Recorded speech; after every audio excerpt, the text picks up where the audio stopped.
What is going on, everybody? Welcome back to another episode of Murph's Boston Sports Talk. I am your host, James Murphy, aka Murph, and thank you so much for downloading, listening, and enjoying today's episode number 127. Or if you're listening to this on YouTube, thank you so much for clicking on the video, liking the video if you enjoyed today's episode, leaving all comments down in the comment section below, and subscribing to the channel if you're new or haven't considered subscribing.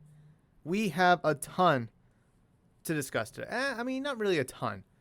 I think the topics that I want to discuss themselves are going to be a lengthy discussion.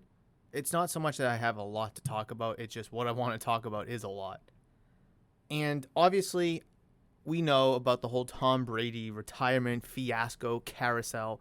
Oh, is he retiring? Is he not? He hasn't made an announcement. Well, obviously, he made his announcement official. He is retiring from the NFL after 22 years. And there's really not much for me to talk about in terms of him physically retiring, as I already mentioned and discussed that on Monday's episode. I already dove into that. But obviously, the breaking news, really, of Tom Brady retiring is the fact that he left out Patriots Nation in his retirement post, in his official retirement post. Because when the news originally broke on Saturday, just about a week ago, we weren't really certain if he was going to retire or not. Because he personally hasn't made the announcement yet. But now that he has made the retirement announcement a few days ago now, he thanked just about everybody under the sun, under the Tampa Bay sun, but not Bill Belichick, not Robert Kraft, not even Patriots or Patriots Nation. Now, we all know that there is some underlying beef between Tom Brady and Bill Belichick. We know that. We have to know that, right? Bill Belichick drafted Jimmy Garoppolo because he wanted to move on from Tom Brady in 2014. Okay, then he drafts Jacoby Brissett. He's drafting Jarrett Stidham. He didn't want to give him a long-term extension. And then Brady finally walks out the door. Goodbye. He already thanked New England in a farewell post a couple years ago when he did leave New England. However, fans want some acknowledgement in his retirement post, and deservingly so. Deservingly so. Now, if he wants to leave Kraft out or Belichick out or maybe the Patriots themselves out because you have a problem or some kind of beef with them, fine. Okay, fine. But the fans, though, the fans did nothing to you. The fans wanted you to stay. We wanted you to stay. I wanted you to stay. So why do you have to go slap us in the face without a mention of us? But you thank everybody in Tampa Bay who you've known for 2 years, like you played there for 20 years. It's just very, very odd. And like I mentioned, if you want to leave Kraft out, fine. If you want to leave Bill Belichick out, fine. If you want to leave the Patriots organization out, fine. You already thanked everybody and all that when you left in March of 2020 or February 2020. I forget which one. But the fans, though, the fans deserve a final goodbye. Just because you thanked us back then doesn't mean you can't thank us now. So I do want to read the whole letter, the whole farewell goodbye on Tom Brady's Instagram that, like I said, he posted 3 days ago. And if you haven't read it yet, I'd strongly recommend go reading it for yourself and, maybe leave a comment. But I'm going to read it now because I understand it, I get it, but it hurts at the same time. It really hurts. So here we go. And you can find this on Tom Brady's Instagram, by the way. I've always believed the sport of football is a, quote, all-in proposition If 100% competitive commitment isn't there, you won't succeed, and success is what I love so much about our game. There is a physical, mental, and emotional challenge every single day that has allowed me to maximize my highest potential, and I've tried my very best these past 22 years. There are no shortcuts to success on the field or in life. This is difficult for me to write, but here it goes. I am not going to make that competitive commitment anymore. I have loved my NFL career, and now it is time to focus my time and energy on other things that require my attention. I've done a lot of reflecting the past week and have asked myself difficult questions, and I am so proud of what we have achieved. My teammates, coaches, fellow competitors, and fans deserve 100% of me, but right now it's best I leave the field of play to the next generation of dedicated and committed athletes. To my Bucs teammates, the past 2 years, I love you guys, and I have loved going to battle with you. You have dug so deep to challenge yourself, and it inspired me to wake up every day and give you my best. I am always here for you guys and want to see you continue to push yourselves to be your best. I couldn't be happier with what we accomplished together. To all the Bucs fans, thank you. I didn't know what to expect when I arrived here, but your support and embrace have enriched my life and that of my family. I've been honored to play for such a passionate and fun fan base. What a crew. To the city of Tampa and the entire Tampa-St. Petersburg region, thank you. It has been wonderful to be a resident of such a fun place to live. I want to be invited to our next boat parade. To the Glazer family, thank you for taking a chance on me and supporting me. I know I was demanding at times, but you provided everything we needed to win, and your ownership was everything a player could ask for. To Jason Litch, thank you for your daily support and friendship. I will never forget it. I had never been through free agency, and I had some trepidation about how we could achieve success. Your leadership gave me confidence, and I will always be grateful. To my head coach, Bruce Arians, thank you for putting up with me. Your firm leadership and guidance were ideal. There is no way we could have had success without your experience, intuition, and wisdom. I am very grateful. To all the Bucs coaches, my sincere thanks for all the hard work, dedication, and discipline that goes into creating a winning team. I have learned so much from all of you and will value the relationships we have. To every single Bucs staffer and employee, thank you. Each of you is critically important, and I was greeted with a smile every day. That means so much to me. Your work is made up of long hours and hard tasks, but please know I see each and every one of you. Thank you so much. To Alex Guerrero, thank you. I could never have made every Sunday without you. It's that simple.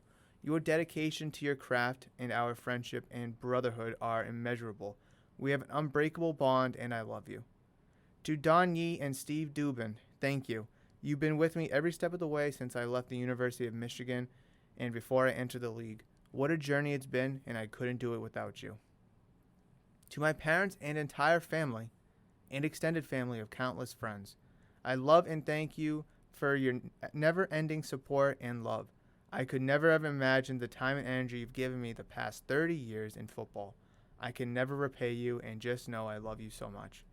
And lastly, to my wife Giselle and my children Jack, Benny, and Vivi. You are my inspiration. Our family is my greatest achievement. I always came off the field and home to the most loving and supportive wife who has done everything for our family to allow me to focus on my career. Her selflessness allowed me to reach new heights professionally, and I am beyond words what you mean to me and our family. Te amo, amor, da minha vida. Don't know what. Te amo means I love you. My playing career has been such a thrilling ride and far beyond my imagination and full of ups and downs. When you're in it every day, you really don't think of any kind of ending. As I sit here now, however, I think of all the great players and coaches I was privileged to play with and against. The competition was fierce and deep, just how we like it. But the friendships and relationships are just as fierce and deep. I will remember and cherish these memories and revisit them often. I feel like the luckiest person in the world. The future is exciting. I'm fortunate enough to have co-founded incredible companies like Autograph.io, Brady Brand, TB12 Sports, that I am excited to continue to help build and grow. But exactly what my days will look like will be a work in progress. As I said earlier, I'm going to take it day by day. I know for sure I want to spend a lot of time giving to others and trying to enrich other people's lives, just as so many have done for me. With much love, appreciation, and gratitude, Tom. Now, that thing took me like 5 minutes to read, but not a single inkling of Patriots. Nothing. Nothing. The cover photo for this Instagram post is him in his Buck jersey. Then you have him thanking Bucks teammates, Bucks fans, the city of Tampa, the Glazer family who owned the Buccaneers, Jason Licht, the GM, Bruce Arians, the head coach, to all the Bucks coaches, the Bucks staff. And then you go into Alex Guerrero. I get it. Don Yee and Steve Dubin, agents. I get that. His parents and family. I get that. And lastly is Giselle and his kids. I get that. That I'm all okay with. The parents, the family, the wife, the kids, agents, and Alex Guerrero. I have zero problem with that, and I don't think anyone has a problem with that. The Bucks staff, the Bucks coaches, Bruce Arians, Jason Licht, Glazer family, city of Tampa, and the St. Pete region, and all the Bucks fans, and his Bucks teammates. I don't get it. I do not get it.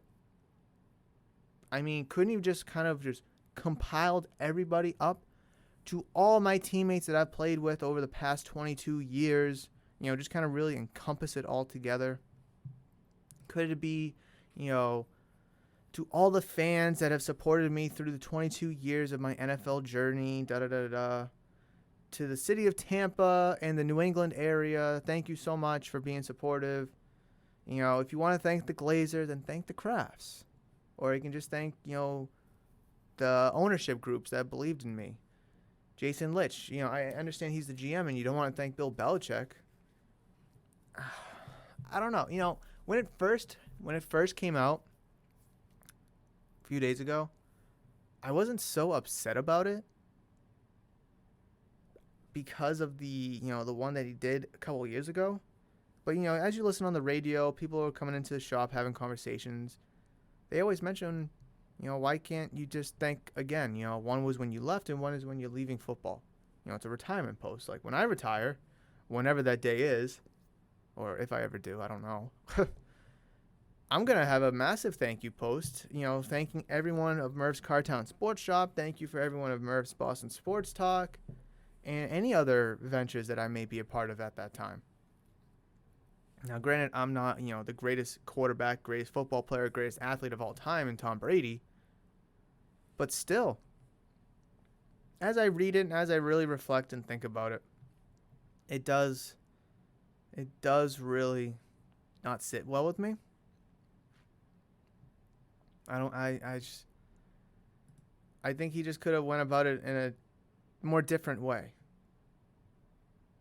I really do. Because, like I said, if you don't want to thank Bill Belichick, fine. You don't want to thank Kraft, fine. You don't want to thank the team of New England Patriots, fine. I get that. If you have the beef, I get that. But it's the fans. It's the fans that are mostly impacted by this.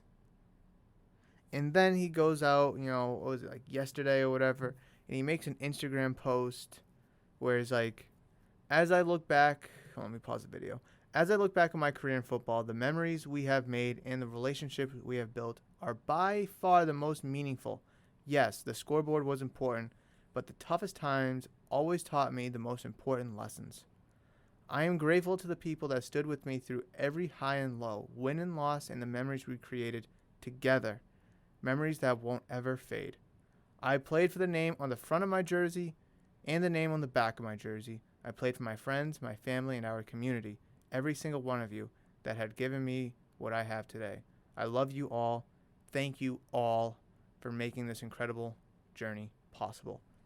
And it's a video of like a mashup between, his time with the Patriots and time with the Bucks. And this came out yesterday. This is definitely an attempt as a makeup post. I believe. I mean, why couldn't we got something like this, before? Why couldn't you say, as I look back at my football career, I'm grateful to all the people together. Thank you all. I love you all. Why couldn't you smash that up, kind of jam the Pats and the Bucks? If you want to thank the Bucks, I don't care. Fine. Play for them. I get it. And then once you do that, then you can kind of individually thank Guerrero, your family, your parents, Giselle, your kids. Because obviously they deserve an extra mention. I mean, they're the most important people of your life every single day. So I don't want you to leave them out. Because they respectfully and deservingly so should be mentioned separately, right? But that makeup post, I don't know. I don't know. I think I'm more upset about the original post than the makeup post because I know a lot of people are upset about both. Deservingly so. But at the end of the day, it is official after a few days of speculation that it may not be true. But it is true that Tom Brady has officially retired. And there's, whispers and rumors. Tom Brady could come back and sign a one-day contract to retire a Patriot. Well, first of all, he can't, technically. Not until next year because he is still technically contract with the Tampa Bay Buccaneers through 2022. So only way he can sign a one-day contract with the Patriots is if the Buccaneers either release him or trade him. And I don't see them doing either of that. I don't see him doing either of that. I don't know. It still stings. It still sucks and it still hurts. Tom Brady being my favorite player. It's hard to say goodbye. And we're going to be talking about this for a while because there's so many teams that need a quarterback. There's so many quarterbacks that are going to be on the move. And obviously the Bucs had Brady going into next year, and they weren't going to be one of them. Brady wasn't going to be one of them. But now the Bucs do need a quarterback.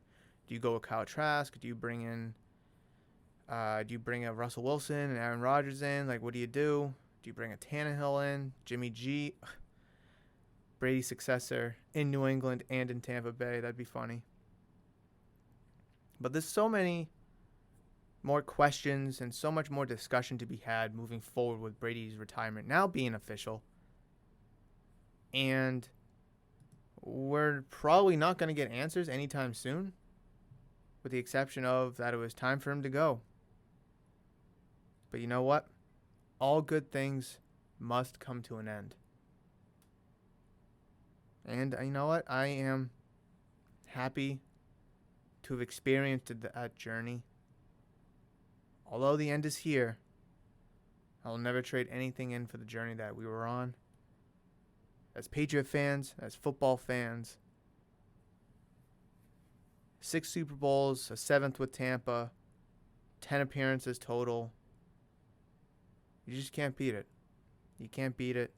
The past 22 years has been absolutely fantastic. And life without Brady and football on Sundays is going to have to take some time to get used to. It really is.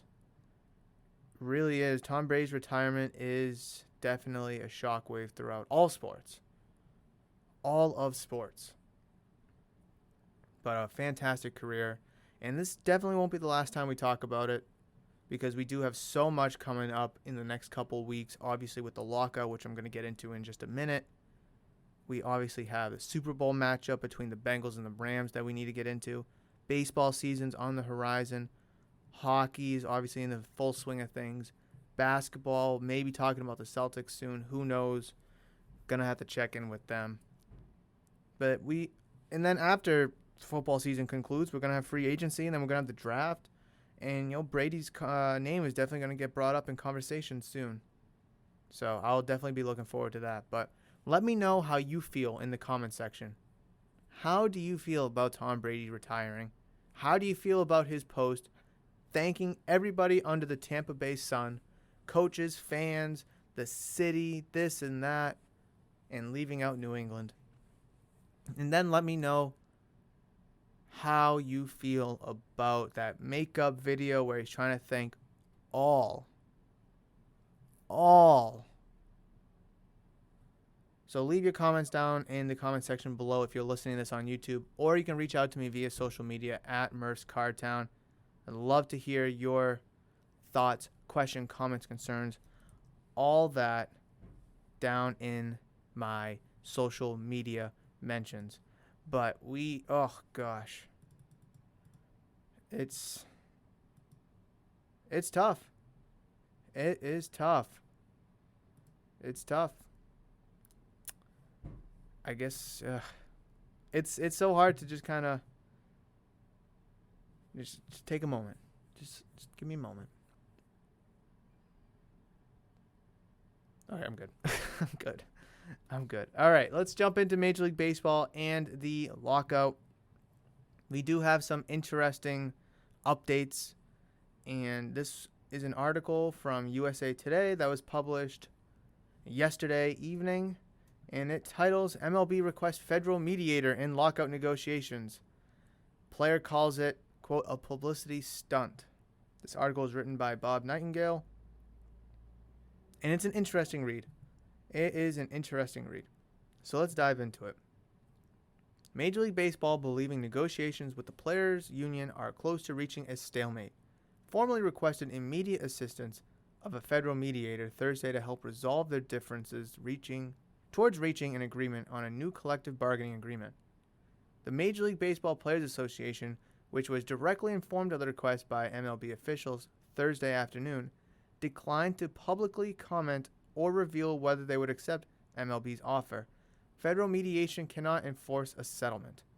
The union is unlikely to accept the request, at least at this juncture, with one veteran player with direct knowledge of the talks telling USA Today Sports, quote, it's nothing more than a publicity stunt.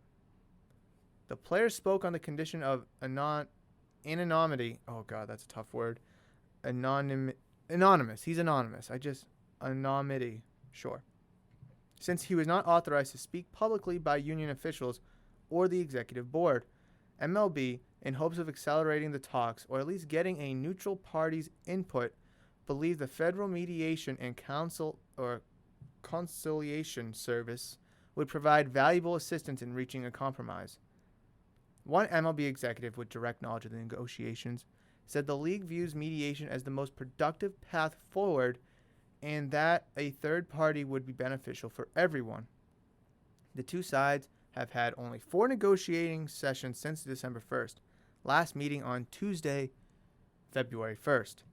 The painfully slow movement in talks makes the start of spring training on February 16th highly unlikely and potentially jeopardizing the scheduled March 31st of the regular season.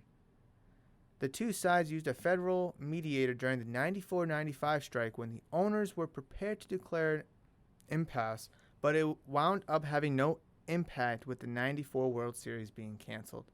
Federal mediators have played a key role in assisting past sports negotiations. However, including the 50-day MLB strike in 1981, the NHL's 113-day lockout in the 2012-2013 season, the NFL referees lockout in 2012, the Major League Soccer referees lockout in 2014, and MLS negotiations in 2010 and 2015. If the two sides fail to reach an agreement on a new collective bargaining agreement by the first week of March, the 2022 season would be delayed or shortened from the normal 162-game season. MLB has insisted it has no interest in stretching the season into mid-November or playing an abundance of double headers. And that is it. Well, that article ended very abruptly. I was expecting some kind of closure, but because that was the first time I read it. Like, I read the first 2 paragraphs, but that was it. Anyways, MLB lockout. It has gone absolutely nowhere. It is gaining no traction, no momentum, no movement, no positive steps forward. Absolutely nothing. The last time I gave you guys an update, I believe was last week it could have been Friday's episode or Monday's, the week prior. I do forget. But today, as we sit on Friday, February 4th, 2022, zero, zilch, nothing, no movement, nothing at all. And that's not good. That is no way, shape, or form good. The league needs to figure it out. The Players Association needs to figure it out. Because the ones that will truly be impacted by this, you guessed it, the fans. The fans will be truly impacted. I want to see baseball just as much as you. And right now, the card market, kind of pivot towards sports cards a little bit. The card market is all over the place because people don't want to sell their baseball cards because they don't know the future of the sport. People don't want to buy the sports cards because they don't know the future of the sport. People are trying to sell their cards because they just want to get out of it because they don't know the future of the sport. Is it going to tank, or they're trying to prepare for that? People are buying baseball cards because it's so low right now. It's just baseball in terms of cards are all over the place. People are holding, people are buying, people are selling, but all for the wrong reasons. But then again, those people buying, selling, and holding baseball cards are so far and few between. I'd probably say 95% of people that have valuable baseball cards are probably just holding. And then the other 5% are either buying or selling because the future of baseball cards are truly up in the air. We have no idea what the future is going to look like on the other side of this lockout. You, me, and everyone else can hope and dream and pray that the sport is better on the other side of this lockout. It has to be better. We need it to be better because the product we've been getting for the past 5 years or so, maybe more, 5-7 years, has been brutal. It's not good. Yeah, baseball did great in terms of ratings last year, but you want to know why? Because people only had a 60-game regular season last year to watch. So they didn't have a lot of baseball to watch, so they wanted to watch it this year. Plus, you had Shohei Ohtani playing well. You had Fernando Tatis Jr. playing well. You had Vladimir Guerrero playing well. A lot of good young stars were playing well, so people wanted to tune in to watch them, which I understand. And I get that. That's awesome. But if you had a full regular season in 2020, you would not have had that kind of success in 2021. You would not have. That's just a fact. Look at 2019. 2019 didn't have a great rating. 2018 didn't have great ratings. The sport is going down. It's just a fact. Players want to get, younger players want to and should be getting paid younger. You guys have heard me talk about that plenty of times. The tanking in baseball is abysmal. Veterans are getting cut for younger players, which I do understand to a degree. Playoff expansion, which I don't hate. I just don't want it to be ridiculous. Don't go to like 16. Where's it now? It's at 10, I think, right now. Let's see. 3 division winners. And then 2 wild cards. Yeah, it's at 10 right now. Sorry, I had to do that math real quick. Go to 12. I think 12 would be nice. Give the best record. So whoever wins the division, whoever has the best record, give them a first round bye. That first round could be best out of 3, maybe. And then you can kind of go from there where it's best of 5. But I don't know, that one game play-in, I love the one game play-in. I really do. Could you have the one game play-in still between the bottom 2 wildcard teams? Because you would have to expand it to 3 wildcard teams. 3 in each league. The bottom 2 wildcard teams play a play-in game. And then, because that would leave it with 10. Nope, that would leave it with 10. And you'd have to have another play-in game. Oh, I don't know. It's I can sit and think about it if I have a little bit more time, and I can circle back to it. I know. Oh, I forget, the league or the union wants 14, and then the other wants 12. I agree with 12. You don't need 14. We do not need 7 from each league in. We don't need that kind of mediocrity. Okay, it'd be cool, but we don't need it. I do have another article that I do want to read, and this is from Fox 10 Phoenix. So this is from Arizona, and it titles, Spring Training Might Not Start on Schedule in Arizona Due to Ongoing MLB Lockout. Here's what you should know.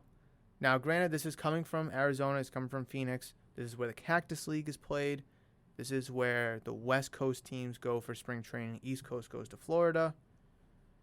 But you can take a lot of these points that are made from Bailey Miller, Nicole Garcia, and Kenneth Wong, and you can apply it to the Grapefruit League, which is the East. The East is the Grapefruit League. Cactus is the West. This was published on February 1st, 2022, around 9 o'clock p.m. And it says, spring training season is just around the corner, but for 2022, it may not start on schedule. Officials with the Cactus League say there's now a chance that spring training could be delayed due to a major league lockout that is yet to be resolved. Here's what you should know about the situation as it stands now. When is spring training supposed to start? With the Cactus League, spring training is supposed to start on February 16th. Why is there a lockout? Major League Baseball plunged into its first work stoppage in a quarter century when the sport's collective bargaining agreement expired and owners immediately locked out players in a move that threatened spring training and opening day. Teams decided to force the long-anticipated confrontation during an offseason rather than risk players walking out during the summer, as they did in 1994. Players and owners had successfully reached 4 consecutive agreements without a work stoppage, but they have been accelerating towards a clash for more than 2 years. Quote, "We believe that an off-season lockout is the best mechanism to protect the 2022 season," Baseball Commissioner Rob Manfred wrote in a letter to fans. Quote, "We hope that the lockout will jumpstart the negotiations and get us to an agreement that will allow the season to start on time. This defensive lockout was necessary because the Players Association's vision for Major League Baseball would threaten the ability of most teams to be competitive," end quote. What is the union demanding? The union demanded change following anger over a declining average salary, middle-class players forced out by teams concentrating payroll on the wealthy, and veterans jettisoned in favor of lower-paid youth, especially among clubs tearing down their rosters to rebuild. Quote, "As players, we see major problems with it." New York Mets pitcher Max Scherzer said of the 2016 agreement, which was the last time they had it. It was the last time the CBA was signed. Quote, "First and foremost, we see a competition problem in how teams are behaving because of certain rules that are within that, and the adjustments have to be made because of that in order to bring out the competition," end quote. The union is seeking changes to the league's eligibility for free agency. Players currently need 6 years of MLB service time to satisfy that requirement. Players are hoping to see that threshold lower, allowing them to become free agents while younger and more valuable. They also want to see a designated hitter added to the National League rosters, which players hope will secure a job for a veteran. The Associated Press has reported the players also want to see the league's luxury tax threshold raised from $210 million to $245 million, allowing teams to take on a higher payroll without a financial penalty. It's part of their desire to see an increase in competition and a decrease in tanking. Management, intent on preserving salary restraints gained in recent decades, rejected the union's request for what teams regard as significant alterations to the sport's economic structure. What is the management offering? So basically MLB. In January 2022, it was reported that MLB didn't budge on free agent eligibility or the luxury tax threshold. Team owners haven't come anywhere near that number, as they offered $214 million instead. However, both sides aren't as far on the issue, on other issues. Owners have offered to extend the DH to National League squads, and negotiators in both camps have been open to an NBA-style draft lottery, which would disincentivize teams from tanking. Owners would cap the lottery at the top 3 teams, or the top 3 picks, but the players would cap it at 8. And then it goes on to say that, how will spring training delays impact Arizona? They go into COVID, how they lost millions of dollars, da-da-da-da. But the majority of that is for both Cactus League and Grapefruit League, and obviously it goes into the lockout, describing where we're at kind of at that time and that moment, and we're clearly nowhere.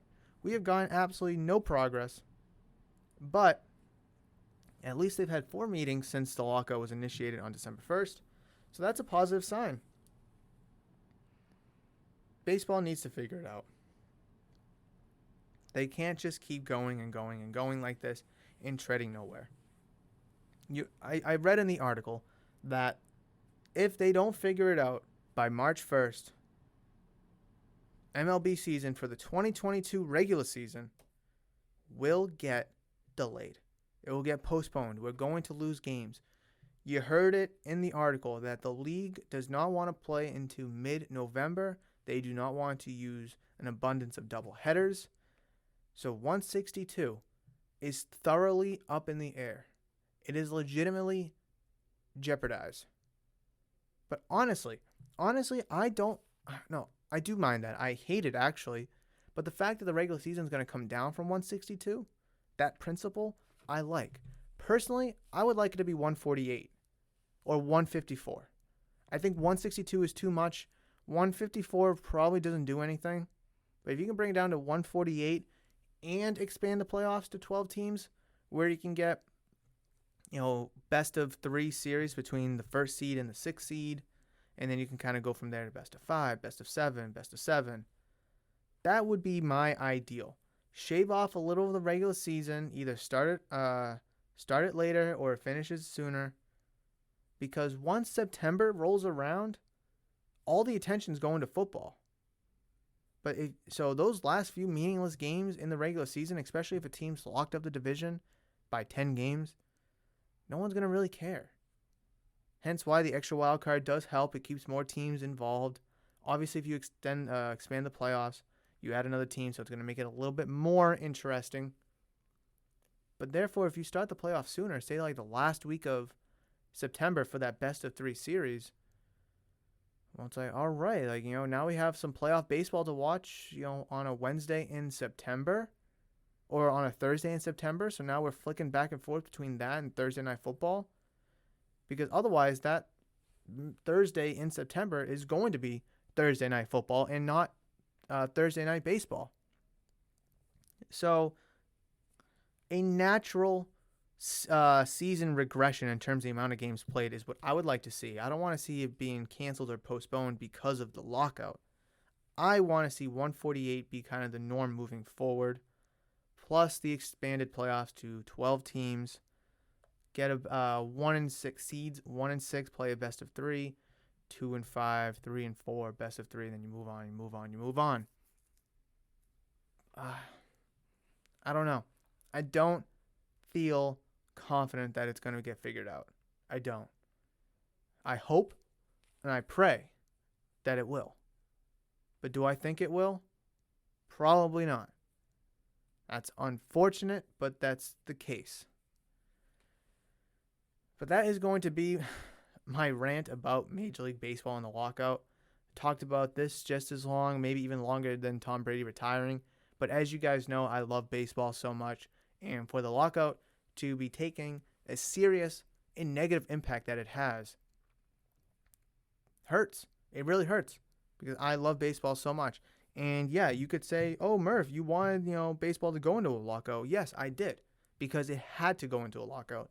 We could not move to 2022 in the next 5-10 years with the current CBA. It had to have changed for tanking purposes, playoff purposes, salary purposes, free agent purposes. There's so many things that needed to be addressed. And right now it seems like nothing is getting addressed. But that is going to be it for today's episode number 127 of Murph's Boston Sports Talk. I really appreciate everybody for downloading, listening, and enjoying. And if you're listening to this on YouTube, thank you so much for clicking on the video. Please, please, please leave your comments down in the comment section below if you are listening to this on YouTube. If not, please reach out to me via social media at Murph's Cardtown. I would love to hear your thoughts, questions, comments, concerns, anything you want to discuss, debate, or have a conversation about in terms of Tom Brady retiring, his post, leaving out New England fans, or obviously even baseball and its current lockout. If you are listening to this on YouTube, please make sure you smash the thumbs up button and smash the subscribe button, as I'll greatly appreciate the love and support. Thank you to the audio-only listeners by downloading, listening, and enjoying every episode of Murph's Boston Sports Talk, as I greatly appreciate that. Have a happy, fun, safe weekend this weekend. We are getting some rain, sleet, snow. I don't even know what the hell we're getting today. It's weird. It was supposed to snow. Now it's rain, and it's like 54 degrees out. It just makes no sense to me. It absolutely makes no sense to me. But definitely have a good, happy, safe weekend. Enjoy the Pro Bowl if you're watching, which I don't know how many people actually do, but if you do, definitely enjoy it. I will be tuning in probably just a little bit because of Mac Jones. I do want to see what he looks like with some really talented weapons. Tyreek Hill. I don't even know who else is on the Pro Bowl team. I just looked it up too.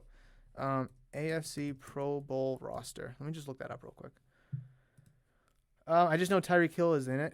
Wide receivers. Tyreek Hill, Jamar. He's not in it no more. Stephon Diggs, Keenan Allen, Deontay Johnson. Definitely can't wait to see Mac Jones slinging it to those guys. Plus the tight ends, Mark Andrews and Travis Kelce. Whoa, that is going to be some good stuff. But yes, thank you so much for joining. I will catch you in the next one. But between now and then, you guys know that I love you, and I will always, always see you.